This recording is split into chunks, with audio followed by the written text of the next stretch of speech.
कीर्तियों उसका 4 पाप। लेकिन मैं ये कहता हूँ कि वारिस जब तक बच्चा है, अगरचे वो सब का मालिक है, उसमें और गुलाम में कुछ फर्क नहीं, बल्कि जो मियाद बाप ने मुकर्रर की उस वक्त तक सरपरस्तों और मुख्तारों के इख्तियार में रहता है। इसी तरह हम भी जब बच्चे थे तो दुनियावी इब्तदाई बातों के पाबंद होकर गुलामी की हालत में रहे, लेकिन जब वक्त पूरा हो गया तो खुदा ने अपने बेटे को भेजा जो औरत से पैदा हुआ और शरीयत के महत्त पैदा हुआ, ताकि शरीयत के महत्तों को मोल लेकर छुड़ा ले और हमको ले पालक होने का दर्जा मिले। और चूंकि तुम बेटे हो, इसलिए खुदा ने अपने बेटे का रूह हमारे दिलों में भेजा, जो अब्बा यानी ऐ बाप कह कर पुकारता है।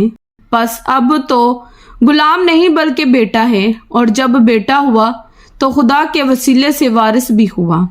गिलतियों के लिए पलूस की फिक्रमंदी। लेकिन उस वक्त खुदा से ना वाकिफ होकर तुम उन मबूदों की गुलामी में थे जो अपनी जात से खुदा नहीं, मगर अब जो तुमने खुदा को पहचाना, बल्कि खुदा ने तुमको पहचाना, तो उन ज़ईफ और नकमी इब्तदाई बातों की तरफ किस तरह फिर रजू होते हो जिनकी दोबारा गुलामी करना चाहते हो। तुम दिनों और महीनों और मुकर्रर वक्तों और बरसों को मानते हो। मुझे तुम्हारी बाबत डर है, कहीं ऐसा न हो कि जो मेहनत मैंने तुम पर की है बेफायदा जाए। ऐ भाइयों, मैं तुम्हारी मिन्नत करता हूँ कि मेरी मानद हो जाओ, क्योंकि मैं भी तुम्हारी मानद हूँ। तुमने मेरा कुछ बिगाड़ा नहीं, बल्कि तुम जानते हो कि मैंने पहली दफा जिस्म की कमजोरी के सबब से तुमको खुशखबरी सुनाई थी, और तुमने मेरी उस जिस्मानी हालत को जो तुम्हारी आजमाइश का बाइस थी ना हकीर जाना, ना उससे नफरत की, और खुदा के फरिश्ते बल्कि मसीह यस्सु की मानद मुझे मान लिया। बस तुम्हारा वो खुशी मनाना कहाँ गया? मैं तुम्हारा गवाह हूँ कि अगर हो सकता तो तुम अपनी आंखें भी निकाल कर मुझे दे देते। तो क्या तुमसे सच बोलने के सबब से मैं तुम्हारा दुश्मन बन गया? वो तुम्हें दोस्त बनाने की कोशिश तो करते हैं, मगर नेक नीति से नहीं, बल्कि वो तुम्हें खारिज कराना चाहते हैं ताकि तुम उन्हीं को दोस्त बनाने की कोशिश करो। लेकिन ये अच्छी बात है कि नेक अमल में दोस्त बनाने की हर वक्त कोशिश की जाए, ना सिर्फ उसी वक्त जब मैं तुम्हारे पास मौजूद हूँ। ऐ मेरे बच्चों, तुम्हारी तरफ से मुझे फिर जाने के से दर्द लगे हैं, जब तक कि मसीह तुम में सूरत ना पकड़ ले। जी चाहता है कि अब तुम्हारे पास मौजूद होकर और तरह से बोलूं, क्योंकि मुझे तुम्हारी तरफ से शोभा है। हाजरा और सारा की मिसाल। मुझसे कहो तो तुम जो शरीयत के मातहत होना चाहते हो, क्या शरीयत की बात को नहीं सुनते?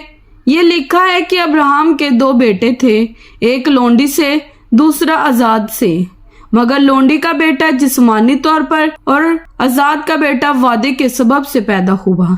इन बातों में तमसील पाई जाती है, इसलिए कि ये औरतें गोया 2 अहद हैं, एक कोहा सीना पर का जिससे गुलाम ही पैदा होते हैं, और वो हाजरा है, और हाजरा अरब का कोई सीना है, और मौजूदा यरूशलेम उसका जवाब है, क्योंकि वो अपने लड़कों समेत गुलामी में है, मगर आलमे बाला की यरूशलेम आजाद है, और वही हमारी माँ है, क्योंकि लिखा है कि ऐ बांझ, तो जिसके औलाद नहीं होती खुशी मना। तू जो दर्द से ना वाकिफ है, आवाज बुलंद करके चिल्ला, क्योंकि बेकस छोड़ी हुई की औलाद शोहर वाली की औलाद से ज्यादा होगी।